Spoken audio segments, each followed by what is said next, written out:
Bonjour, pour ma chronique d'aujourd'hui, je vais vous parler de l'un des symboles les plus forts de la Révolution française, la guillotine, qui est bien sûr cet instrument de mise à mort qui a été inventé au 18e siècle et qui est très fortement associé, comme je le disais, aux événements de la Révolution française, mais également à la période de la terreur qui va suivre la Révolution. Donc, la guillotine a été mise au point par un certain monsieur de Guillotin, qui était à l'époque considéré comme un fervent défenseur des droits de l'homme.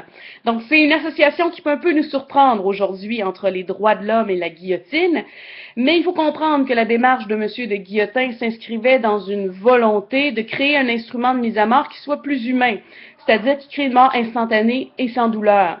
Il faut se référer au contexte de l'époque. Donc, à l'époque de l'Ancien Régime, il y avait deux méthodes principales de mise à mort, la pendaison et la décapitation. Donc, la pendaison s'adressait essentiellement aux gens du commun, donc aux gens du petit peuple, si on veut, alors que la noblesse se voyait réserver la décapitation. Donc, dans l'Ancien Régime, face à la justice, on n'avait pas le même traitement, dépendamment du groupe social auquel on appartenait.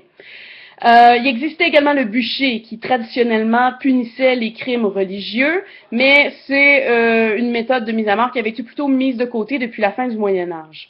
Donc, ces trois méthodes de mise à mort sont plutôt douloureuses. On a des récits tout à fait horrifiants de ces mises à mort-là. Par exemple, celui de la mort de Marie Stuart, reine d'Écosse, qui, on se le rappelle, avait été condamnée à mort par sa cousine, la reine d'Angleterre, Élisabeth Ier.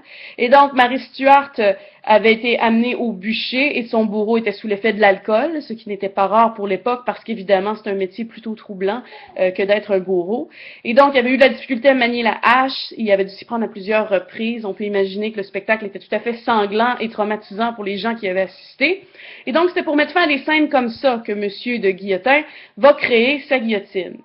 Lorsqu'il a mis au point son premier prototype de guillotine, il va l'amener au roi de France Louis XVI pour le faire approuver. Et Louis XVI va prendre un très grand intérêt dans la guillotine parce que c'est un homme qui s'intéressait à la mécanique et aux nouvelles inventions. Et il va même suggérer une amélioration à la guillotine. Il va suggérer de remplacer la lame qui était droite par une lame en biseau, par souci d'efficacité. Et c'est d'ailleurs une amélioration que M. de Guillotine va prendre en compte. Et à partir de ce moment-là, la guillotine va avoir une lame en biseau. L'ironie de l'histoire, c'est que l'un des premiers à essayer la guillotine, si je peux m'exprimer ainsi, sera Louis XVI, puisque dans le cadre de la Révolution française, il va être condamné à mort avec sa femme Marie-Antoinette et amené à l'échafaud. Et bien sûr, la petite histoire ne nous permet pas de savoir ses impressions suite à l'utilisation de la lame en biseau. Et donc, Louis XVI et sa femme sont parmi les premiers à être amenés au bûcher, mais ils ne seront pas les seuls. Il va y avoir des milliers de personnes qui vont être condamnées à la guillotine pendant la Révolution française et la Terreur, seulement parce qu'ils sont soupçonnés d'être monarchistes, donc sans procès. Et donc, c'est associé à une période d'arbitraire, si on veut, qui était très loin des idéaux de droits de l'homme, de respect de l'humain que défendait M. de Guillotin. Donc, la guillotine va être utilisée très longtemps, jusqu'au 19e siècle, pratiquement jusqu'à l'abolition de la peine de mort dans la plupart des pays d'Europe. Donc, c'était la petite histoire de la guillotine inventée par M.